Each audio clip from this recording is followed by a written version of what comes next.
Assalamualaikum warahmatullahi wabarakatuh. Halo teman-teman, perkenalkan nama saya Anissa Mulyana. Saya dari Prodi Ekonomi Syariah, Fakultas Keislaman Universitas Trunojoyo Madura dengan NIM 2107211001111. Pada hari ini saya akan menjelaskan tentang salah satu mata kuliah yang ada di prodi saya dan juga yang sedang saya pelajari pada saat ini, yakni Peramalan Bisnis. Oke teman-teman, jadi sebelum kita membahas lebih lanjut, alangkah baiknya kita nih juga mengetahui apa sih itu peramalan bisnis, apa tujuannya, dan juga apa yang akan kita pelajari nantinya. Jadi peramalan bisnis itu adalah keputusan yang digunakan oleh para pebisnis untuk membantu mereka dalam merancang anggaran, merencanakan jangka panjang maupun pendek, dan memperkirakan pertumbuhan di masa yang akan datang. Intinya, peramalan bisnis sendiri merupakan upaya untuk memperkirakan masa depan yang berdasarkan data-data dari masa lalu dan juga wawasan manajemen. Nah, di sini sudah tampil peta konsep dari apa saja sih yang akan dibahas di mata kuliah peramalan bisnis ini. Ada 9 subbahasan ya.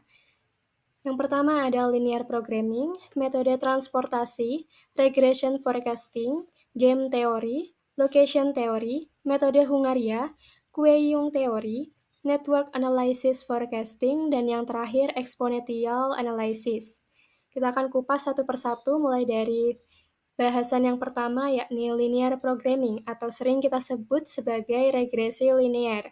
Dalam statistik, regresi linear merupakan pendekatan yang bertujuan untuk mengetahui hubungan antara satu atau lebih variabel dependen maupun variabel independen. Seperti yang kita ketahui, variabel independen merupakan variabel X yang merupakan variabel yang mempengaruhi, sedangkan variabel dependen merupakan variabel Y yang mana variabel tersebut yang dipengaruhi. Saat ini, model regresi linear banyak sekali digunakan oleh ilmuwan di berbagai industri untuk melakukan berbagai pengamatan. Mengapa demikian? Karena regresi linear sendiri itu dapat digunakan untuk membantu kita mengevaluasi tren, membuat estimasi penjualan, menganalisis elastisitas harga, dan menilai resiko bagi suatu perusahaan. Jenis dari regresi linear sendiri cukup beragam. Yang pertama ada regresi linear sederhana, berganda, logistik, ordinal, dan multinomial. Lanjut ke subbahasan yang kedua, yakni metode transportasi. Metode transportasi sendiri merupakan metode untuk menemukan cara optimal untuk kita mencapai tujuan dengan sumber daya minimum yang digunakan. Model transportasi ini membahas bagaimana konsep pemindahan suatu barang dari satu tempat ke tempat lain tanpa adanya perubahan. Model ini mengasumsikan bahwa kerusakan apapun dalam perjalanan tentunya akan menimbulkan konsekuensi yang negatif.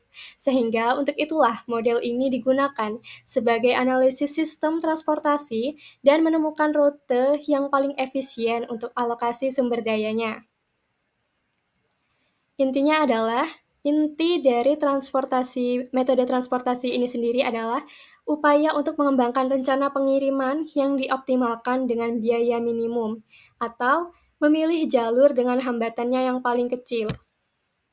Lanjut ke bahasan yang ketiga, yakni regression forecasting. Apa sih regression forecasting itu? Di sini, regression forecasting adalah peramalan regresi atau teknik statistika yang menggunakan hubungan antara variabel untuk memprediksi nilai pada masa depan. Teknik ini dapat digunakan untuk memprediksi nilai variabel independen berdasarkan variabel independennya. Regression forecasting digunakan untuk memprediksi penjualan. Misalnya, dengan memprediksi penjualan produk berdasarkan korelasi antara harga produk dan pendapatan rata-rata pelanggan. Yang kedua, menentukan tren. Yang ketiga, mengeksplorasi hubungan. Lanjut ke bahasan yang keempat, yakni game teori. Game teori secara garis besar merupakan ilmu yang mempelajari bagaimana sih interaksi antara agen ekonomi menghasilkan situasi atau imbal hasil tertentu. Teori ini sangat mirip dengan permainan, di mana para pemain alias pelaku ekonomi saling mengantisipasi gerakan satu sama lain dan mempelajari prediksi hasil dari sebuah permainan. Game teori ini setidaknya memiliki 3 elemen inti, di antaranya yakni players atau para pemain, yakni sebutan untuk para pelaku ekonomi yang terlibat. Yang kedua ada strategi yang dimainkan oleh para pemain, dan yang terakhir payoff adalah sebuah istilah yang merujuk pada hasil akhir dari penerapan strategi. Bagi para pelaku bisnis, pemahaman mengenai game teori ini akan sangat membantu dalam pengambilan keputusan yang strategis. Misalnya, dalam menentukan jangka waktu kerjasama dengan pihak ketiga seperti supplier dan juga distributor. Yang kelima yakni location theory atau lokasi teori, yang merupakan ilmu yang menyelidiki tentang tata ruang kegiatan ekonomi dan alokasi geografis, sumber daya yang langka. Teori ini juga mempelajari bagaimana dan mengapa keputusan mengenai penempatan dan alokasi sumber daya dibuat di sektor swasta maupun sektor publik. Teori lokasi melibatkan pemahaman pola spasial aktivitas dan menggunakan pengetahuan ini untuk membuat prediksi dan merencanakan penyediaan layanan di masa yang akan mendatang.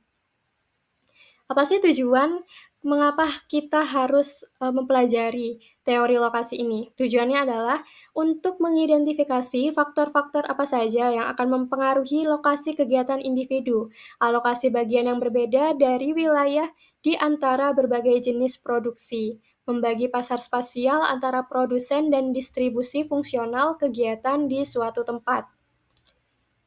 Lanjut ke bahasan yang keenam, yakni metode Hungaria. Metode Hungaria sendiri adalah metode yang memodifikasi baris dan kolom dalam matriks efektivitas sampai muncul sebuah komponen nol tunggal dalam setiap baris atau kolom yang dapat dipilih sebagai alokasi penugasan. Istilah ini diberikan untuk mengabdikan seorang ahli matematika asal Hungaria yang pertama kali mengembangkan model ini. Metode ini dapat digunakan untuk memecahkan masalah penugasan tenaga kerja dengan cara mengatur penugasan sehingga dapat diperoleh penugasan yang optimal dan juga mengurangi biaya. Lanjut pembahasan yang ketujuh, yakni Queuyung teori. Queuyung teori merupakan cabang matematika yang mempelajari tentang bagaimana sih antrian itu terbentuk, berfungsi, dan juga mengapa tidak berfungsi. Teori ini meneliti setiap komponen antrian termasuk proses kedatangan dan jumlah pelanggan yang bisa berupa orang, paket data, mobil, atau lain sebagainya. Lanjut ke pembahasan yang ke-8, yakni Network Analysis Forecasting. Dalam bisnis, melibatkan penggunaan jaringan untuk memprediksi tren masa depan dan mengoptimalkan alokasi sumber daya dengan memeriksa hubungan yang saling berhubungan antara berbagai entitas dalam suatu sistem. Yakni, bagaimana caranya itu terjadi dengan mempertimbangkan data historis dan hubungan antara pelanggan, produk, dan juga variabel lainnya. Perusahaan dapat membuat model yang lebih kuat untuk memperkirakan permintaan di masa depan. Analisis jaringan membantu mengidentifikasi ketergantungan permintaan antar produk yang berbeda, sehingga memungkinkan para pebisnis untuk memprediksi lebih akurat tentang bagaimana sih perubahan permintaan suatu produk akan berdampak pada produk lainnya. Tentu saja hal ini sangat membantu kita untuk mengenali apa saja pengaruh faktor eksternal seperti tren ekonomi atau buzz media sosial terhadap pola permintaan dari suatu produk. Dan yang terakhir yakni exponential analysis adalah metode yang memberikan bobot lebih pada titik data terkini dibandingkan titik data lama sehingga cocok untuk peramalan di lingkungan yang berubah dengan cepat. Dengan tujuannya ini untuk membantu mengoptimalkan tingkat inventaris dengan memprediksi pola permintaan dan mencegah kelebihan atau kekurangan stok. Analisis eksponensial merupakan alat yang ampuh dalam peramalan bisnis untuk membantu organisasi membuat keputusan berdasarkan informasi dengan secara akurat, memprediksi tren dan pola masa depan dalam data mereka. Ya, mungkin itu saja pembahasan yang bisa saya sampaikan pada subbahasan peramalan bisnis pada kali ini. Apabila ada salah kata atau perbuatan atau ada materi yang kurang disampaikan pada sesi kali ini, saya mohon maaf sebesar-besarnya. Saya akhiri, wassalamualaikum warahmatullahi wabarakatuh.